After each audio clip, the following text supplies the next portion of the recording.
People will buy at high prices and then the market will drop and they'll be like, wow, this is really good. We're now selling the energy we bought back into the grid, we're making money, it's now costing us next to nothing. However, unfortunately, with most things in life, lots of prices don't drop. It's very much like the stock market.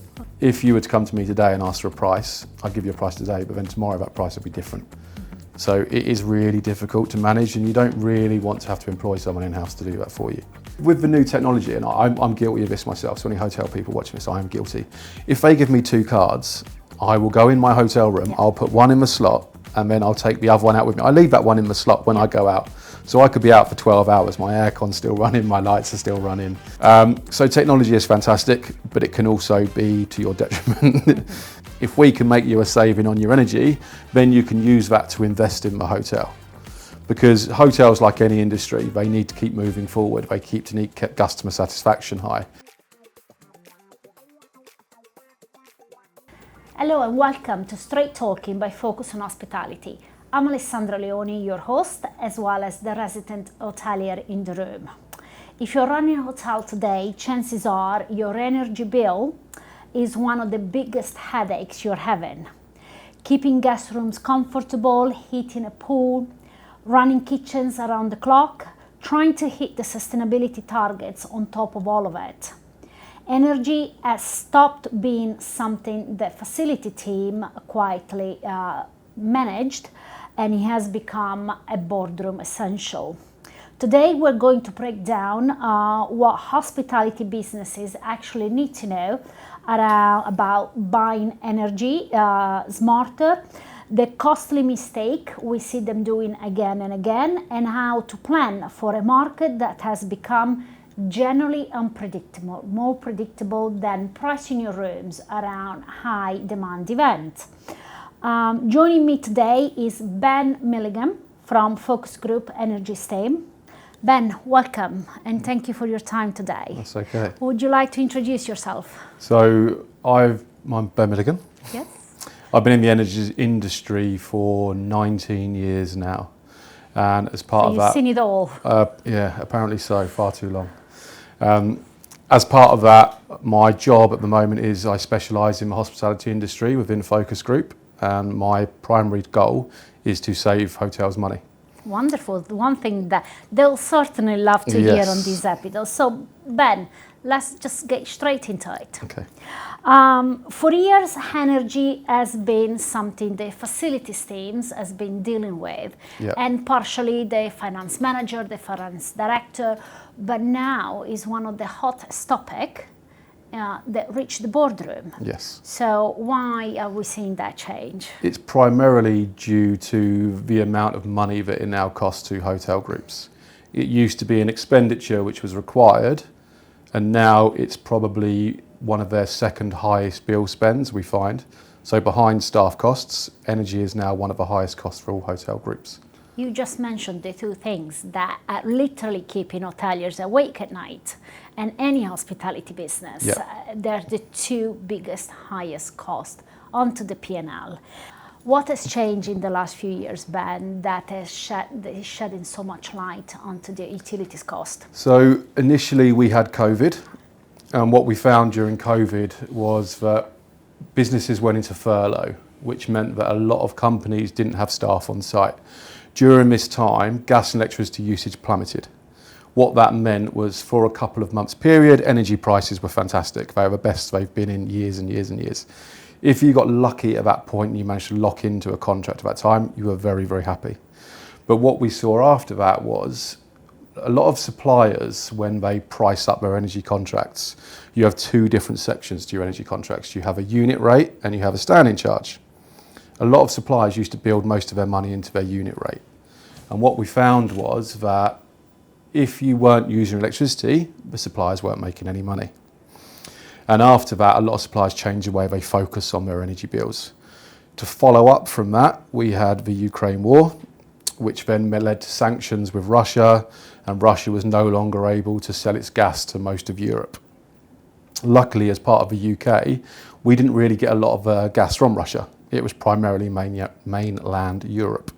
However, what that meant was when they stopped selling to mainland Europe had to go somewhere else.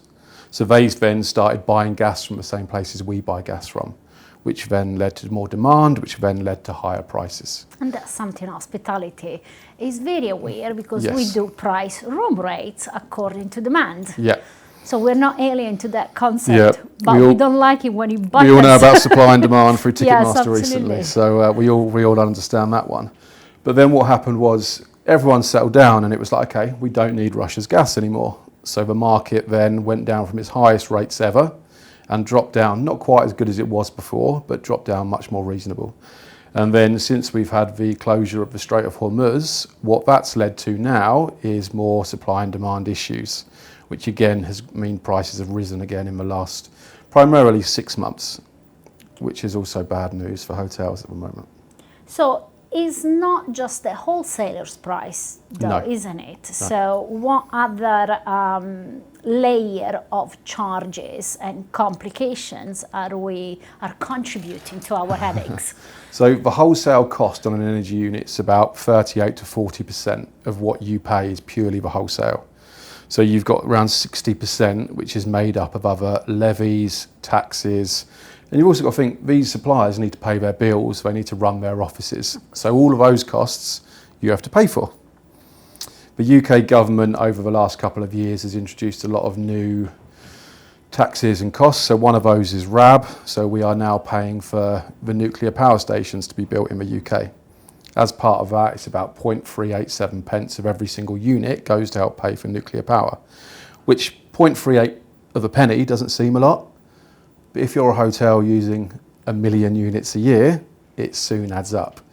We've also then got new things like TCR, which means that changes have been made in the way it's billed, and you're bracketed of how you sit. And with hotels primarily being high users, they get stung more than most, unfortunately. Yeah. And then on the back of that as well, you've got new levies, green levies. You've also got what's coming up is a market-wide half-hourly change, where it's going to make the infrastructure better, but it just means more costs all around, I'm afraid. Okay, so let's look at it from an operator perspective, and let's be a bit practical. Yeah. Fixed price contracts. As a GM, I think about it. I'm like, yes. Right now, the price may be lower than where we have been. Yep. Let me lock it in, and then I'll be safe. Yes. Am I safe? Depends. Ooh. So a lot of suppliers out there offer fixed term contracts. And as part of that fixed term contract, you assume the unit rate you sign up on day one will be the same as on day 365. Unfortunately, a lot of suppliers have written into their terms and conditions that if any of these new charges come in, some ones I just mentioned recently, they can adjust the pricing that you're going to pay as a hotelier throughout that contract period. What this means is that you might have someone come to you and go, look at this price I've got, it's fantastic, it's really, really good, but it might not be 100% fully fixed.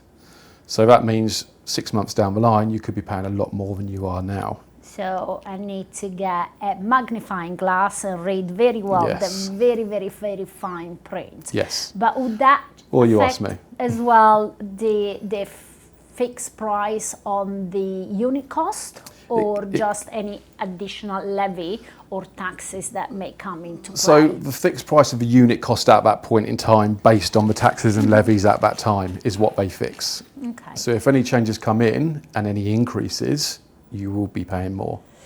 And what rate is good? I mean, because you just described to me at the beginning the last 6 years, Yeah.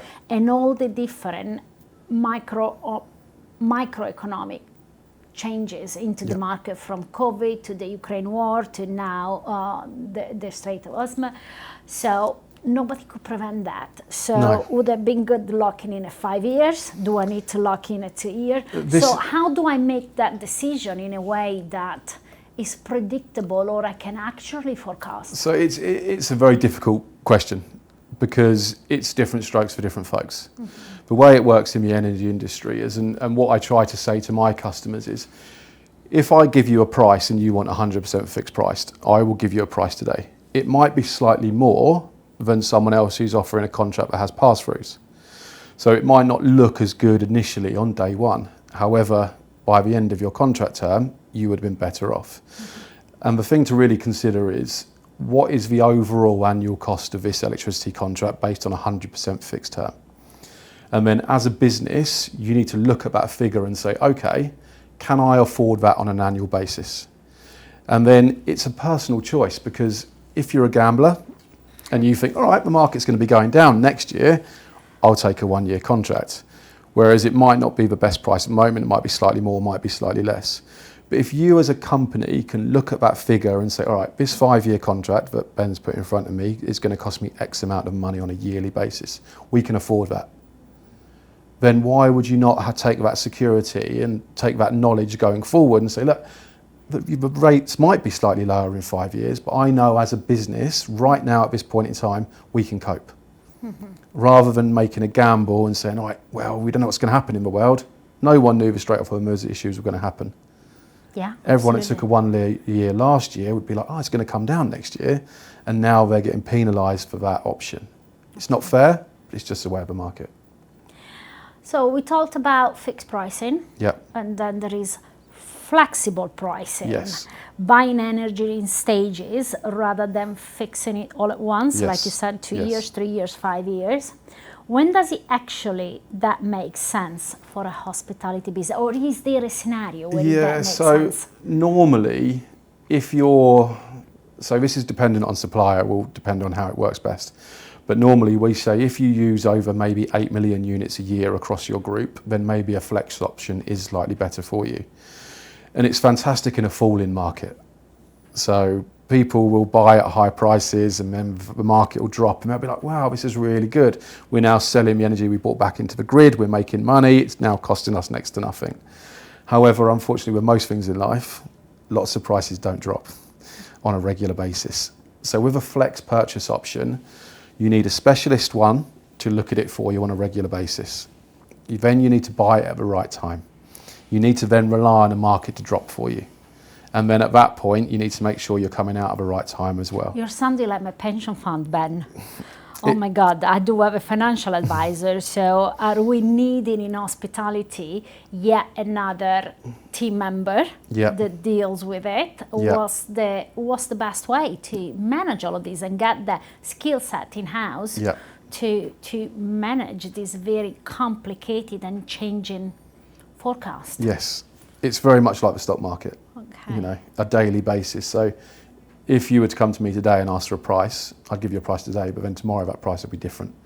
So it is really difficult to manage, and you don't really want to have to employ someone in-house to do that for you, because it's a very specialist area. Like, we've got multiple suppliers who we rely on for daily reports and updates and issues and problems. And when we look at it, we've got that industry knowledge. You know, you don't want to have someone in-house ideally looking at that for you.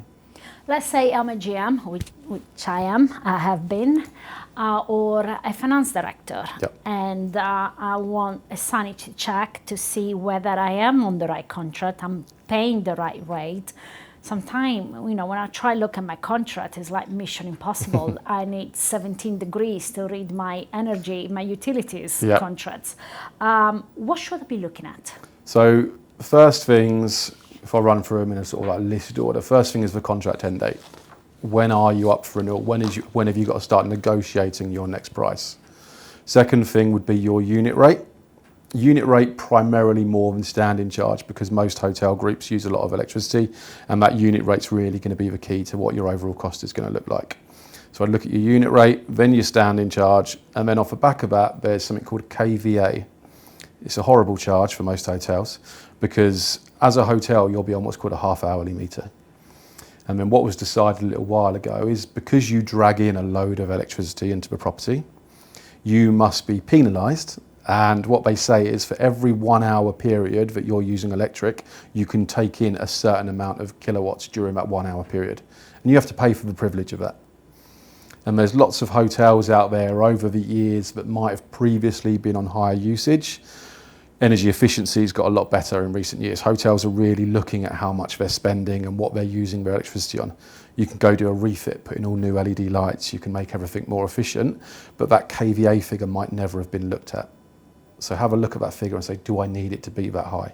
Because we can easily do a KVA reduction for you. I remember about 10 years ago I did a refurbishment in one of the properties I used to manage, and we did change all the light fittings. Yeah. We went to LED, and I used to look at the heat map, and there was the expectation there for 6 a.m. to 8 a.m. all your usage will go up because guests are waking up and checking in, and then you're expected to go down, and then the chambermaids, the housekeeper, will go through the room, clean the rooms. There will be, you'll see slight spikes, make sure that the room is turned off, and then we put in the keys to turn on and turn off the room. So as the guest takes the keys, it turns the room off, in trying to make that efficient. Then there was this spike again for 5 o'clock, depending on guests returning to the room and turning again the room on.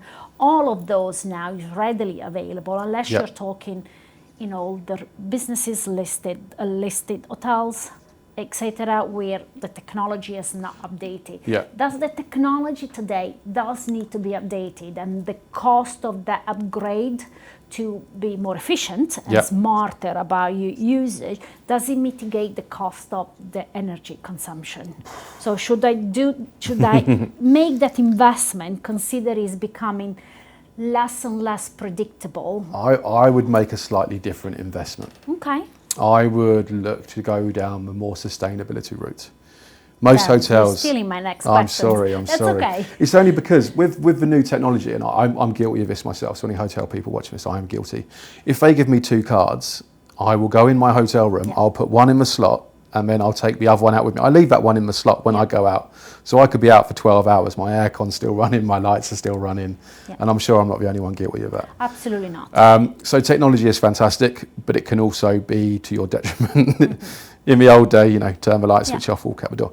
But for hotels, and for everything I've said previously to this, is you are beholden to a live market.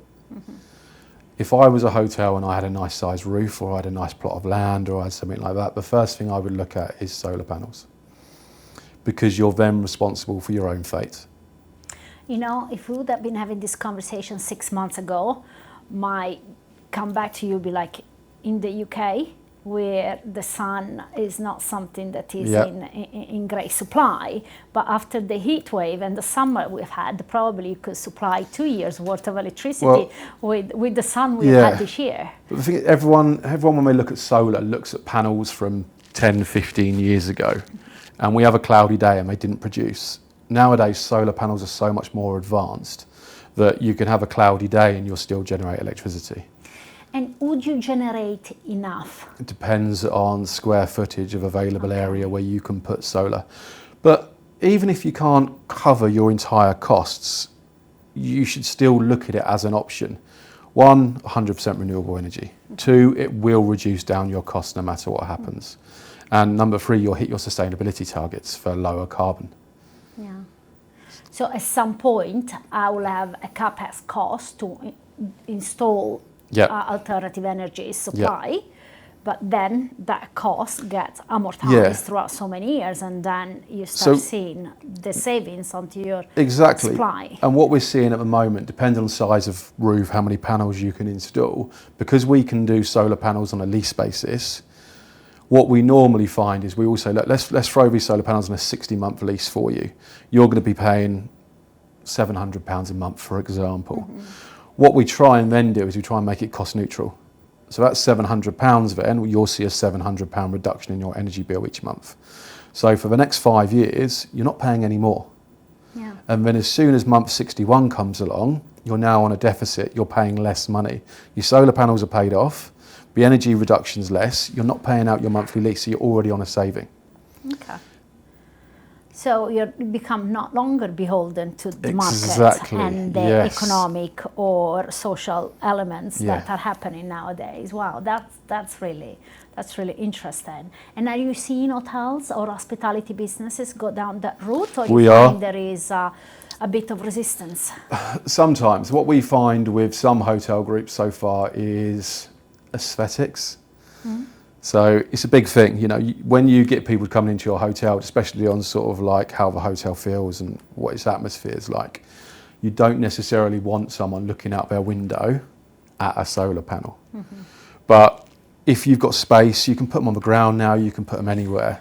But So that's really, the journey that hotels have had for years. Yes. The designer comes in, the interior designer, he tells you this looks great, and then 3 months into the guest checking into that room, all the nice, impeccable furnishings that you have installed are all scratch because they're not fit for purpose. Yeah. So surely I am pricing the room rate for the guest on the basis that I need to pay my always rising electric bill. yes, So if that electric bill is no longer rising, will I be bothered by if I look out my windows No, and see? and this is also it. Obviously there is you've the got element listed of the buildings. sustainability efforts and meeting those targets Yes. that are, soon will become part of compliance. Yes, they will, yeah. I think 2050, most of them are kicked in by. Yeah. So it's not long.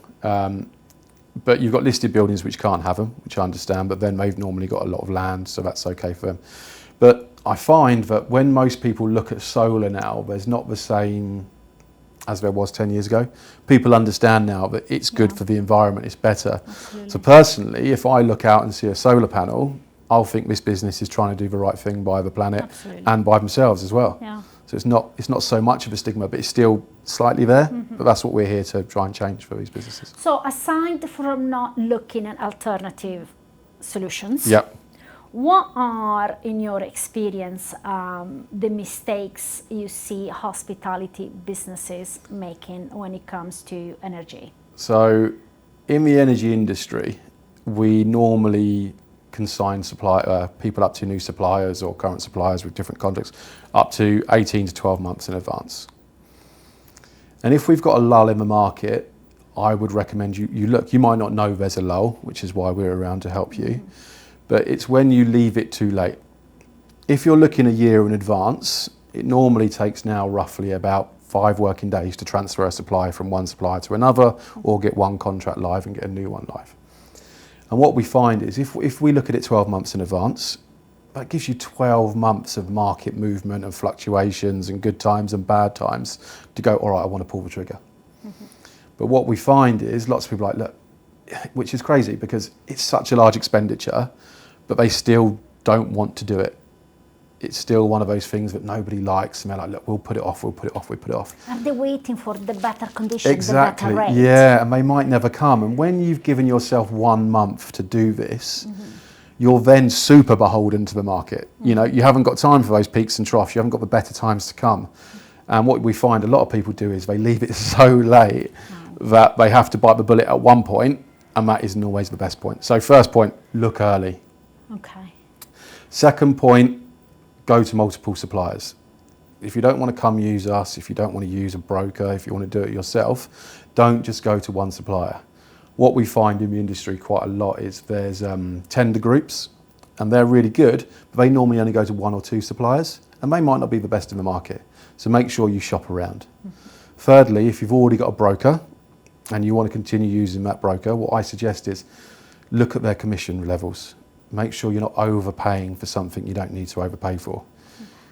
Brokering was a little bit like the Wild West. People were just getting away with everything they possibly could. Suppliers have come in, they've capped the amount of money that brokers can make, but it's still high for some people. So just keep an eye on that as well. And then if you want to double check, come to us, we can have a look for you. So Ben, when you said earlier, start looking 12 months in advance so Yes. you can see the forecast and the peaks Yeah. and troughs, are you saying that I can renew my contract or sign a new agreement 6 months before and agree to that rate 6 months before Exactly. that may be considerably lower than what's coming in 3 months' time? And this is it. that- So what we've seen at the moment, particularly with the Strait of Hormuz, it's like a bit of a wave. So we're at this point here, it peaks and troughs. So 2 months from now, it's on the high point because no one thinks it's going to be over in 2 months. But if you go past that peak, you get the trough on the other side. So 9 months, 10 months, 11 months, 12 months from now, we haven't seen the rise from the Strait of Hormuz at the moment.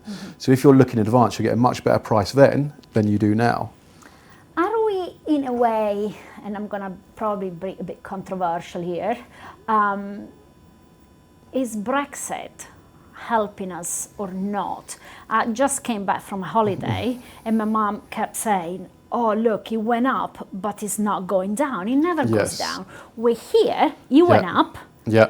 but I saw it going down did, as yes. the Strait reopened. Yes. So are we better off in that sense because of Brexit? Are we not subject to the same continuous rising? It's not really, because as a nation, we've never really had capacity to generate enough gas on our own or enough electricity on our own. So we've always used outside sources. So we get a lot of gas from America. So we get a lot of LNG come over. We get a lot from Scandinavia.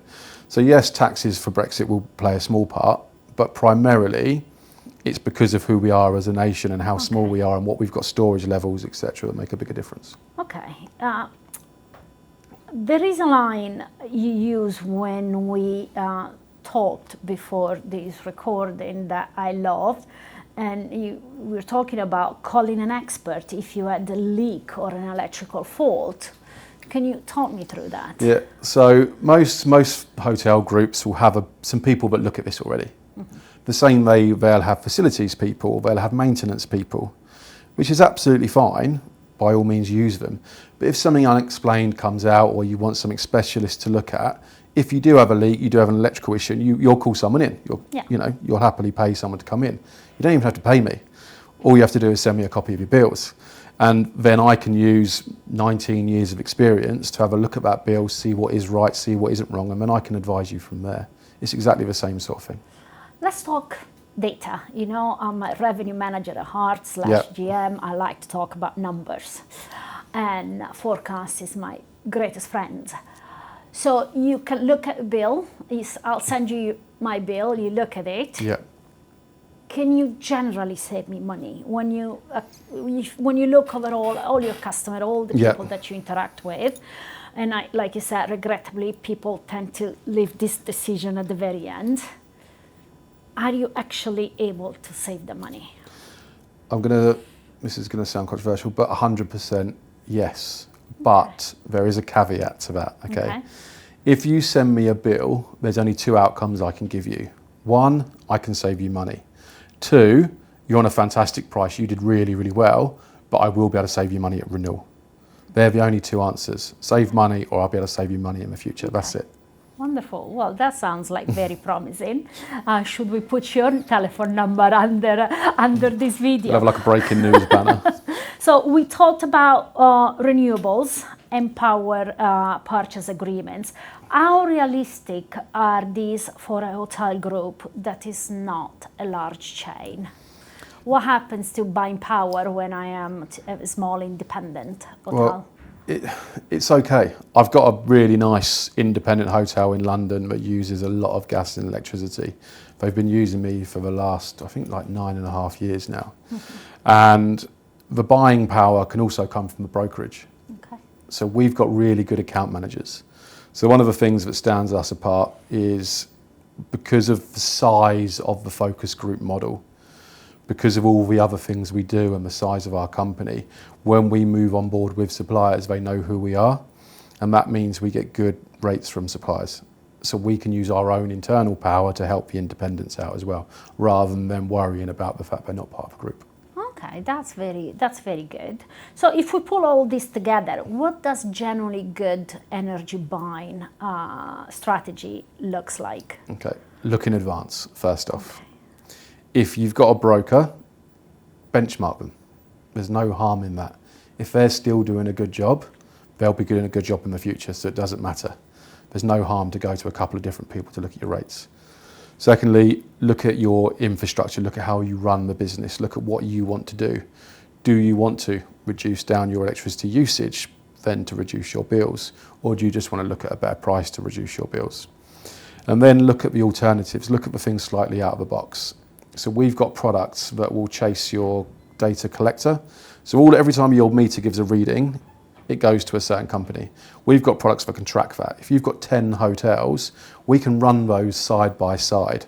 So we could see at 8 a.m, as you said earlier, Hotel A has a big spike, but Hotel C doesn't. Why is that? What's Hotel C doing but Hotel A isn't? And then you can look at making internal changes that way as well. And the last one, obviously, just come to me and ask. Ben, how do I know whether I am on the right contract or not? That is just a piece to look at your current bills, as I say.